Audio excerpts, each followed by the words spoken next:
Hello दोस्तों, आप लोग कैसे हैं। आप लोगों का स्वागत है ए 60 लर्निंग में। इस चैनल के माध्यम से आप लोगों को डेली डिक्टेशन और आउटलाइन दोनों प्रोवाइड किया जाता है। और इस चैनल पर दो डिक्टेशन बोला जाता है, एक दैनिक जागरण का और एक हिंदुस्तान का। दैनिक जागरण का स्पीड रहता है 40 और 80, और हिंदुस्तान का स्पीड रहेगा 70, 80 और 90। टोटल हिंदुस्तान का वर्ड डेली आप लोगों को 500 या 550 के लगभग टोटल वर्ड आता है, और आप लोगों को ये डेली बोला जाएगा। तो स्टार्ट करते हैं हिंदुस्तान का। 70 वर्ड प्रति मिनट, 5 सेकेंड बाद स्टार्ट होगा।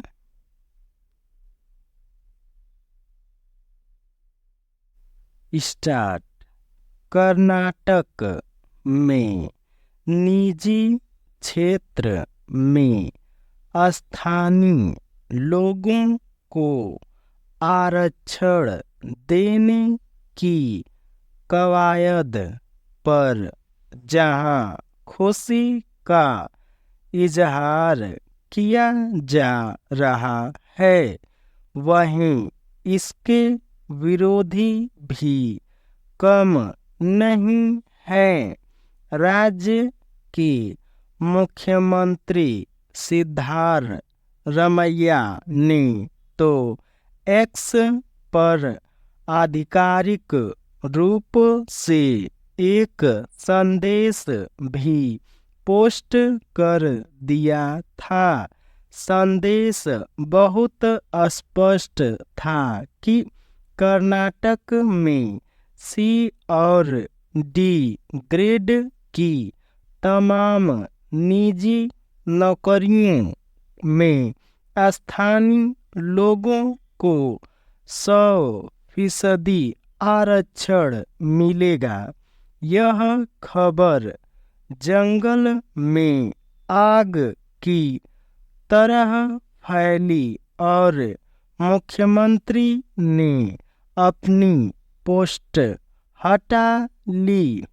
अब कर्नाटक सरकार की ओर से जो आधिकारिक बयान जारी हुआ है, उसके अनुसार राज्य में निजी कंपनियों की नौकरी में स्थानीय लोगों को आरक्षण दिया जाएगा।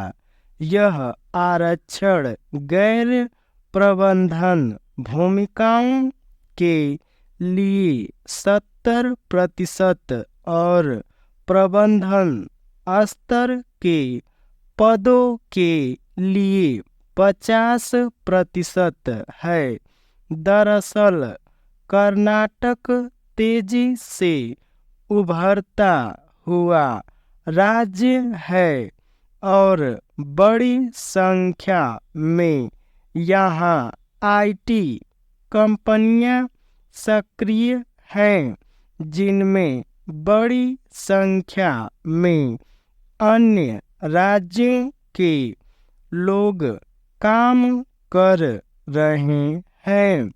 जब इन तमाम कंपनियों में आरक्षण लागू हो जाएगा, तब जाहिर है कर्नाटक के बाहर से आए लोगों के लिए वहाँ रोजगार के अवसर कम हो जाएंगे।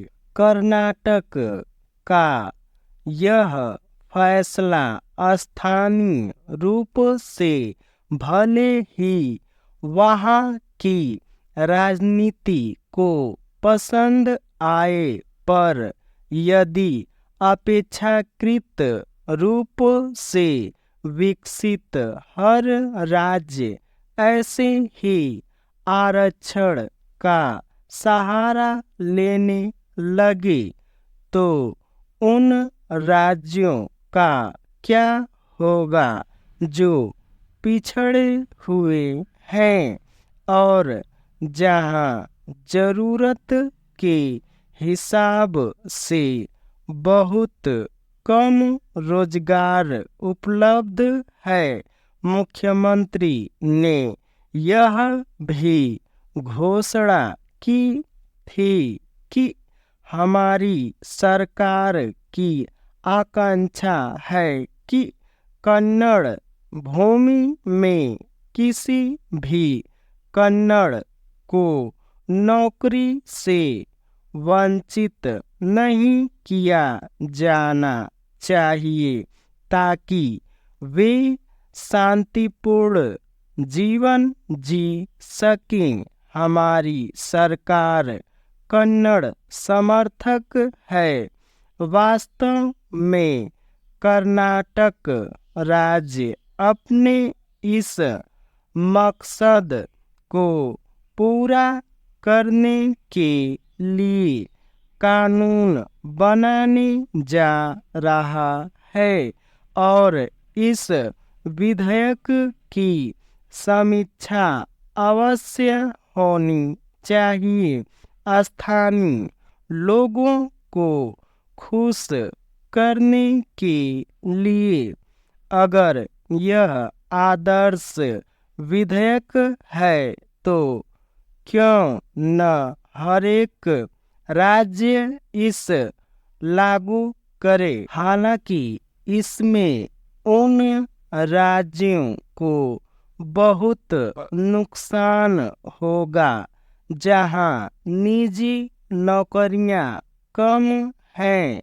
सरकारी स्तर पर तो समय समय पर कुछ राज्य स्थानीय लोगों को खुश करने की कोशिश करते रहे हैं, लेकिन निजी क्षेत्र के सहारे स्थानीय लोगों को खुश करने की यह कोशिश काबिल गौर है। विरोध के बावजूद लगभग तय है कि यह रोजगार संबंधी विधेयक गुरुवार को कर्नाटक विधानसभा में पेश कर दिया जाएगा।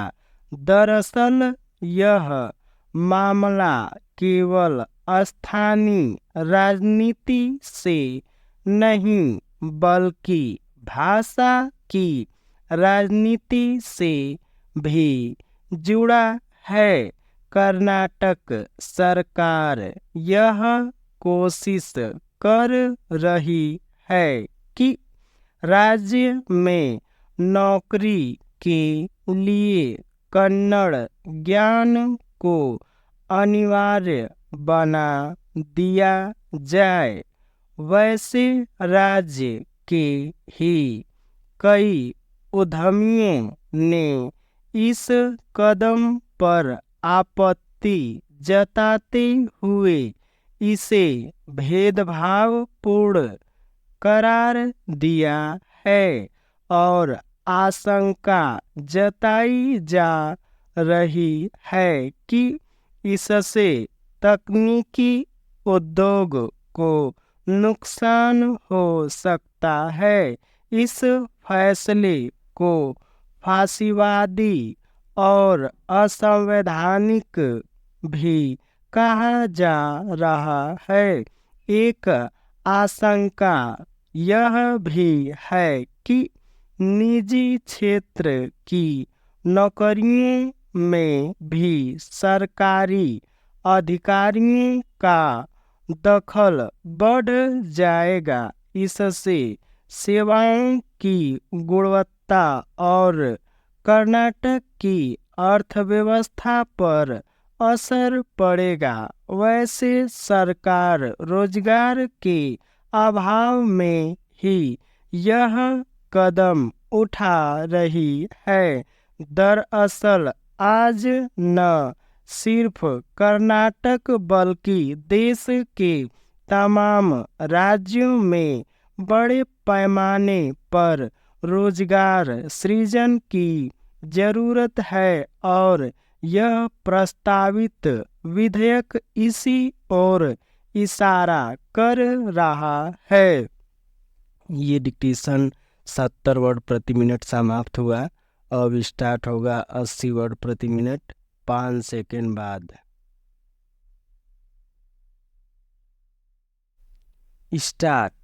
कर्नाटक में निजी क्षेत्र में स्थानीय लोगों को आरक्षण देने की कवायद पर जहां खुशी का इजहार किया जा रहा है, वहीं इसके विरोधी भी कम नहीं है। राज्य के मुख्यमंत्री सिद्धारमैया ने तो एक्स पर आधिकारिक रूप से एक संदेश भी पोस्ट कर दिया था।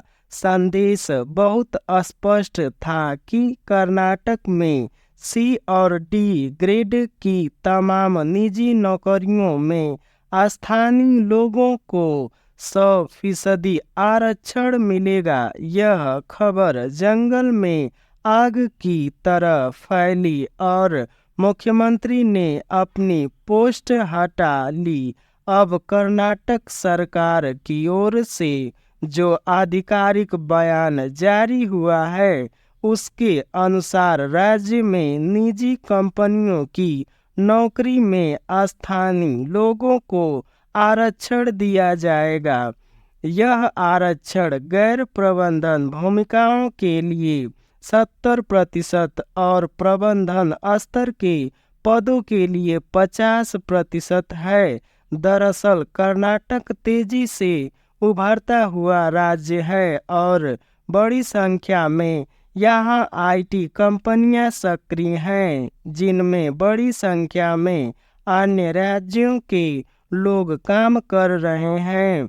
जब इन तमाम कंपनियों में आरक्षण लागू हो जाएगा, तब जाहिर है कर्नाटक के बाहर से आए लोगों के लिए वहाँ रोजगार के अवसर कम हो जाएंगे। कर्नाटक का यह फैसला स्थानीय रूप से भले ही वहाँ की राजनीति को पसंद आए, पर यदि अपेक्षाकृत रूप से विकसित हर राज्य ऐसे ही आरक्षण का सहारा लेने लगे, तो उन राज्यों का क्या होगा जो पिछड़े हुए हैं और जहां जरूरत के हिसाब से बहुत कम रोजगार उपलब्ध है। मुख्यमंत्री ने यह भी घोषणा की थी कि हमारी सरकार की आकांक्षा है कि कन्नड़ भूमि में किसी भी कन्नड़ को नौकरी से वंचित नहीं किया जाना चाहिए, ताकि वे शांतिपूर्ण जीवन जी सके। हमारी सरकार कन्नड़ समर्थक है। वास्तव में कर्नाटक राज्य अपने इस मकसद को पूरा करने के लिए कानून बनाने जा रहा है और इस विधेयक की समीक्षा अवश्य होनी चाहिए। स्थानीय लोगों को खुश करने के लिए अगर यह आदर्श विधेयक है, तो क्यों न हर एक राज्य इसे लागू करे। हालांकि इसमें उन राज्यों को बहुत नुकसान होगा जहां निजी नौकरियां कम हैं। सरकारी स्तर पर तो समय समय पर कुछ राज्य स्थानीय लोगों को खुश करने की कोशिश करते रहे हैं, लेकिन निजी क्षेत्र के सहारे स्थानीय लोगों को खुश करने की यह कोशिश काबिल ए गौर है। विरोध के बावजूद लगभग तय है कि यह रोजगार संबंधी विधेयक गुरुवार को कर्नाटक विधानसभा में पेश कर दिया जाएगा।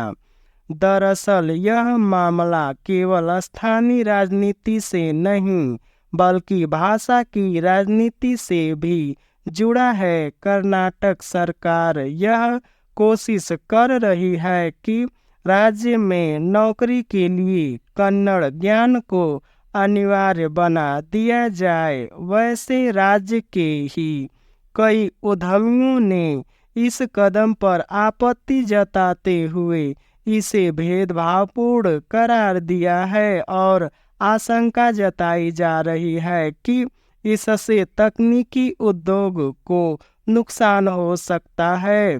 इस फैसले को फासीवादी और असंवैधानिक भी कहा जा रहा है। एक आशंका यह भी है कि निजी क्षेत्र की नौकरियों में भी सरकारी अधिकारियों का दखल बढ़ जाएगा। इससे युवाओं की गुणवत्ता और कर्नाटक की अर्थव्यवस्था पर असर पड़ेगा। वैसे सरकार रोजगार के अभाव में ही यह कदम उठा रही है। दरअसल आज न सिर्फ कर्नाटक बल्कि देश के तमाम राज्यों में बड़े पैमाने पर रोजगार सृजन की जरूरत है और यह प्रस्तावित विधेयक इसी ओर इशारा कर रहा है। ये डिक्टेशन 80 वर्ड प्रति मिनट समाप्त हुआ। अब स्टार्ट होगा 90 वर्ड प्रति मिनट 5 सेकेंड बाद। स्टार्ट। कनाडा में निजी क्षेत्र में स्थानीय लोगों को आरक्षण देने की कवायद पर जहां खुशी का इजहार किया जा रहा है, वहीं इसके विरोधी भी कम नहीं हैं। राज्य के मुख्यमंत्री सिद्धारमैया ने तो एक्स पर आधिकारिक रूप से एक संदेश भी पोस्ट कर दिया था। संदेश बहुत स्पष्ट था कि कर्नाटक में सी और डी ग्रेड की तमाम निजी नौकरियों में स्थानीय लोगों को 100% आरक्षण मिलेगा। यह खबर जंगल में आग की तरह फैली और मुख्यमंत्री ने अपनी पोस्ट हटा ली। अब कर्नाटक सरकार की ओर से जो आधिकारिक बयान जारी हुआ है, उसके अनुसार राज्य में निजी कंपनियों की नौकरी में स्थानीय लोगों को आरक्षण दिया जाएगा। यह आरक्षण गैर प्रबंधन भूमिकाओं के लिए 70% और प्रबंधन स्तर के पदों के लिए 50% है। दरअसल कर्नाटक तेजी से उभरता हुआ राज्य है और बड़ी संख्या में यहाँ आईटी कंपनियां सक्रिय हैं, जिनमें बड़ी संख्या में अन्य राज्यों के लोग काम कर रहे हैं। जब इन तमाम कंपनियों में आरक्षण लागू हो जाएगा, तब जाहिर है कर्नाटक के बाहर से आए लोगों के लिए वहां रोजगार के अवसर कम हो जाएंगे। कर्नाटक का यह फैसला स्थानीय रूप से भले ही वहां की राजनीति को पसंद आए, पर यदि अपेक्षाकृत रूप से विकसित हर राज्य ऐसे ही आरक्षण का सहारा लेने लगे, तो उन राज्यों का क्या होगा जो पिछड़े हुए हैं और जहां जरूरत के हिसाब से बहुत कम रोजगार उपलब्ध है। मुख्यमंत्री ने यह भी घोषणा की थी कि हमारी सरकार की आकांक्षा है कि कन्नड़ भूमि में किसी भी कन्नड़ को नौकरी से वंचित नहीं किया जाना चाहिए, ताकि वे शांतिपूर्ण जीवन जी सके। हमारी सरकार कन्नड़ समर्थक है। वास्तव में कर्नाटक राज्य अपने इस मकसद को पूरा करने के लिए कानून बनाने जा रहा है और इस विधेयक की समीक्षा अवश्य होनी चाहिए। स्थानीय लोगों को खुश करने के लिए अगर यह आदर्श विधेयक है, तो क्यों न हर एक राज्य इस लागू करे। हालांकि इसमें उन राज्यों को बहुत नुकसान होगा जहां निजी नौकरियां कम हैं। सरकारी स्तर पर तो समय समय पर कुछ राज्य स्थानीय लोगों को खुश करने की कोशिश करते रहे हैं, लेकिन निजी क्षेत्र के सहारे स्थानीय लोगों को खुश करने की यह कोशिश काबिल गौर है। विरोध के बावजूद लगभग तय है कि यह रोजगार संबंधी विधेयक गुरुवार को कर्नाटक विधानसभा में पेश कर दिया जाएगा। दरअसल यह मामला केवल स्थानीय राजनीति से नहीं बल्कि भाषा की राजनीति से भी जुड़ा है। कर्नाटक सरकार यह कोशिश कर रही है कि राज्य में नौकरी के लिए कन्नड़ ज्ञान को अनिवार्य बना दिया जाए। वैसे राज्य के ही कई उद्यमियों ने इस कदम पर आपत्ति जताते हुए इसे भेदभावपूर्ण करार दिया है और आशंका जताई जा रही है कि इससे तकनीकी उद्योग को नुकसान हो सकता है। इस फैसले को फासीवाद और असंवैधानिक भी कहा जा रहा है। एक आशंका यह भी है कि निजी क्षेत्र की नौकरियों में भी सरकारी अधिकारियों का दखल बढ़ जाएगा। इससे सेवाओं की गुणवत्ता और कर्नाटक की अर्थव्यवस्था पर असर पड़ेगा। वैसे सरकार रोजगार के अभाव में ही यह कदम उठा रही है। दरअसल आज न सिर्फ कर्नाटक बल्कि देश के तमाम राज्यों में बड़े पैमाने पर रोजगार सृजन की जरूरत है और यह प्रस्तावित विधेयक इसी ओर इशारा कर रहा है। यदि डिक्टेशन में कोई छूट जा रहा है बाय द वे, तो उसको भी लिखिए ताकि आप लोगों को ये पता चलेगा कि शब्द को अच्छे से हम लोग पकड़ कर लिख रहे हैं। तो मिलते हैं नेक्स्ट वीडियो में।